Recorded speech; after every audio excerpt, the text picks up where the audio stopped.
बिस्मिल्लाहिर्रहमानिर्रहीम रब्बी इश्रह ली सदरी व यस्सिर ली अमरी वाहलुल उक़दतम मिन लिसानी यफ़क़हू क़ौली। अज़ीज़ तलबा तालबात, chapter number 1 fundamentals of chemistry हम डिस्कस कर रहे हैं। आज का जो हमारा टॉपिक है वो है एवोगैड्रोस नंबर और मोल्स। इसको डिस्कस करने से पहले हम कुछ बुनियादी कॉन्सेप्ट्स को डिस्कस करते हैं कि देखिए, हमारे इर्द गिर्द हम चीज़ें ख़रीदते हैं तो उनका कुछ ना कुछ हमारे पास फिक्स्ड स्केल होते हैं। जैसे देखिए, हम चीनी ख़रीदते हैं, घी ख़रीदते हैं, केजी में हम ख़रीदते हैं। इसी तरह अंडे जो हैं वो डज़न में हैं, यानी 1 दर्जन 2 दर्जन। चूड़ियाँ जो होती हैं वो भी दर्जन में हम परचेस करते हैं। तो दर्जन मीन 12 चीज़ें हैं। ऑल ओवर द वर्ल्ड 12 चीज़ों का मतलब 1 डज़न है, 1 दर्जन होती है। इसी तरह अब हमारे पास एटम, मॉलिक्यूल्स और आयनिक कंपाउंड का फार्मूला यूनिट्स है। ये इतने स्मॉल हैं कि हम इनको आम आंख से नहीं देख सकते। तो फिर इनके नंबर ऑफ पार्टिकल्स यानी number of atoms, number of molecules या नंबर ऑफ फार्मूला यूनिट्स को गिनना, काउंट करना, it's very very difficult. It's impossible to count number of atoms, number of molecules are number of formula units by simple mathematical way। तो फिर इसके लिए हम क्या करेंगे कि हम आम तरीके से नंबर ऑफ एटम्स को नहीं गिन सकते। देखिए, आपके पास कोई भी चीज हजारों की तादाद में हो, 1000 अंडे हो, लाख अंडे हो, it can be counted. But हमारे पास जो एटम्स हैं, एक एटम इतना स्मॉल है कि आप उसको आम माइक्रोस्कोप से भी नहीं देख सकते। इलेक्ट्रॉन माइक्रोस्कोप से भी आप उसको इजीली नहीं देख सकते, इतना स्मॉल है। कहते हैं कि एक फुल स्टॉप जो है उसमें 2 मिलियन से ज्यादा एटम्स समा सकते हैं। तो आप खुद इमेजिन कर लें कि इतना स्मॉलेस्ट पार्टिकल आप उसको काउंट नहीं कर सकते। तो फिर हम क्या करें उसके नंबर ऑफ पार्टिकल्स को कैलकुलेट करने के लिए? तो इस कंफ्यूजन को, इस मुश्किल को, एक साइंटिस्ट था जिसका नाम था एवोगैड्रोस, और उसने इस मुश्किल को एक मैथमेटिकल नंबर्स, एक तादाद उसने फिक्स कर दी कि किसी भी सब्सटेंस में अगर आप उसके एटॉमिक मास को ग्राम में, मॉलिक्यूलर मास को ग्राम में, फॉर्मूला मास को ग्राम में, यानी कि 1 मोल आप किसी भी सब्सटेंस का ले लें तो उसमें पार्टिकल्स की तादाद 6.02 इंटू 10⁻23 6.02 ज़रब 10 की ताकत जो है पावर वो 23 के बराबर है।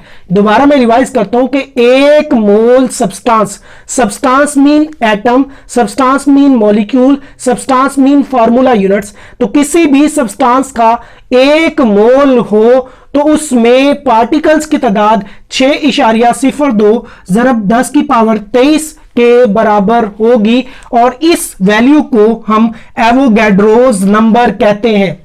एवोगैड्रोस नंबर क्या है?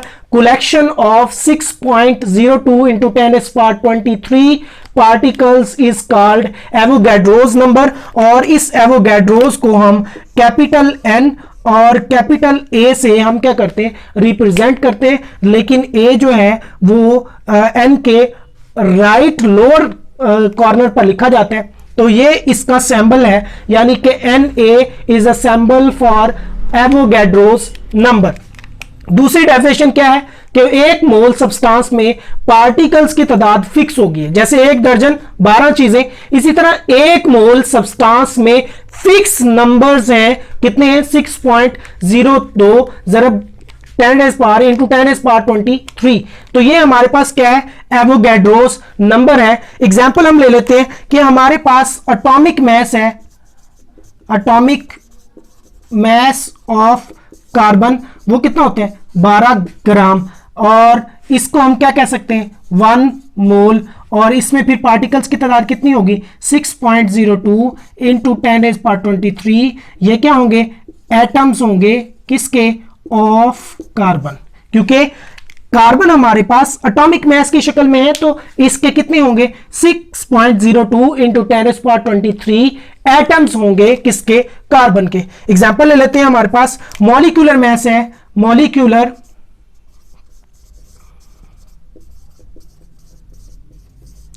H2O, तो ये होता है 18 ग्राम, तो ये भी किसके होगा, 1 मोल ऑफ वाटर, तो ये कितना होगा, इसमें भी 6.02 इंटू 10⁻23, लेकिन अब ये क्या हो जाएंगे, मॉलिक्यूल्स हो जाएंगे ऑफ वाटर। तो क्या हो गया कि आपने सब्सटेंस का 1 मोल लिया, तो उसमें पार्टिकल्स की तादाद 6.02 इंटू 10⁻23 है। जिस तरह 1 दर्जन 12 के बराबर है, इसी तरह 1 मोल किसी भी सब्सटेंस का, मैंने पहले कहा सब्सटेंस एटम भी हो सकते हैं, सब्सटेंस मॉलिक्यूल भी हो सकते हैं, सब्सटेंस फार्मूला यूनिट्स भी हो सकते हैं। जस्ट आपने एटम के एटॉमिक मास को ग्राम में जाहिर करना है, तो 1 मोल, मॉलिक्यूल के मॉलिक्यूलर मास को ग्राम में जाहिर करना है 1 मोल, या फिर आयनिक कंपाउंड के फार्मूला मास को ग्राम में जाहिर करना है, मीन 1 मोल, और 1 mole equal to 6.02 into 10⁻23 number of atoms, number of molecules, number of formula units. अब एक हमारे पास मॉलिक्यूल है, अब आपको पता है जो मॉलिक्यूल होता है उसमें एक से ज्यादा एटम्स होते हैं, तो उसके एटम्स को भी आप काउंट कर सकते हैं कि वाटर के 1 मोल में इतने मॉलिक्यूल्स हैं, और एक मॉलिक्यूल में कितने हाइड्रोजन एटम है, 2।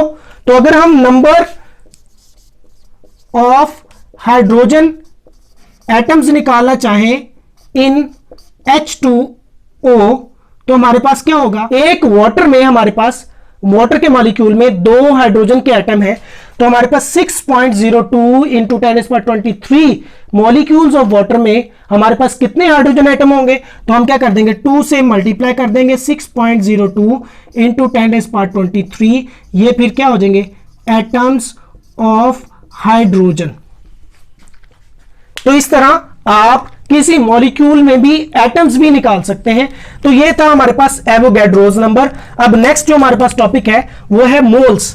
तो मोल आप ऑलरेडी हमने पहले भी डिस्कस किया, आप दोबारा, कि किसी भी सब्सटेंस में 6.02 × 10⁻23 पार्टिकल्स का होना मीन वो सब्सटेंस कितना है, 1 मोल। या फिर इसकी दूसरी डेफिनेशन मैंने लिखी कि किसी भी एटम के एटॉमिक मास को, मॉलिक्यूल के मॉलिक्यूलर मास को, आयनिक कंपाउंड के फार्मूला मास को आप ग्राम में रिप्रेजेंट कर दें तो वो हमारे पास क्या होगा, 1 मोल होगा। एग्जांपल लेते हैं जी, 12 ग्राम हमारे पास कार्बन है, तो ये हमारे पास क्या हो गया, 1 मोल हमारे पास कार्बन हो गया, और इसमें 6.02 इंटू 10⁻23 एटम्स हो गए किसके, कार्बन के। इसी तरह हमारे पास 18 ग्राम जो है वो वाटर है हमारे पास, ये भी कितना है, 1 मोल किसके, वाटर के, और इसमें भी कितने मॉलिक्यूल्स हैं, 6.02 इंटू 10⁻23, ये हमारे पास क्या हो जाएंगे,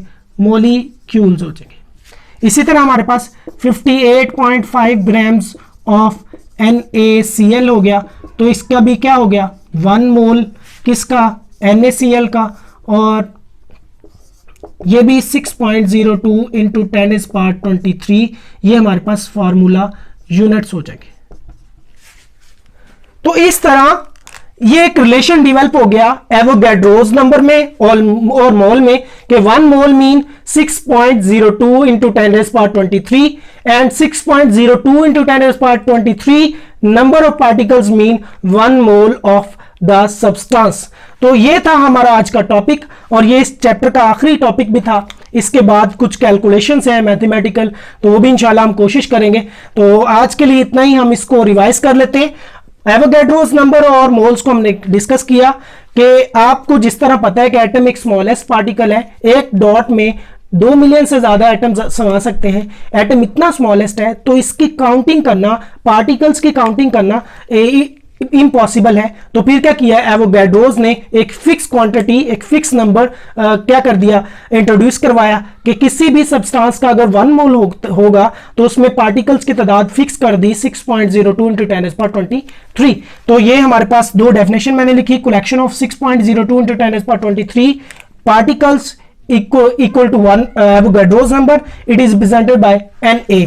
और इसी तरह 1 मोल किसी भी सब्सटेंस का, उसमें इतने पार्टिकल्स होंगे और इसको भी हम एवोगाड्रोस नंबर कहते हैं। हमने उसके बाद एग्जांपल से इसको थोड़ा सा समझने की कोशिश की, फिर हमने मोल को डिस्कस किया कि किसी भी सब्सटेंस में इतने पार्टिकल्स का होना 6.02 × 10⁻23 पार्टिकल्स का होना मीन 1 मोल है। या फिर किसी भी एटम के एटॉमिक मास को, मॉलिक्यूल के मॉलिक्यूलर मास को और फार्मूला मास को ग्राम में रिप्रेजेंट कर दें, या सिंपली आप इसको एक लाइन में कह सकते हैं कि the mass of a substance expressed in gram.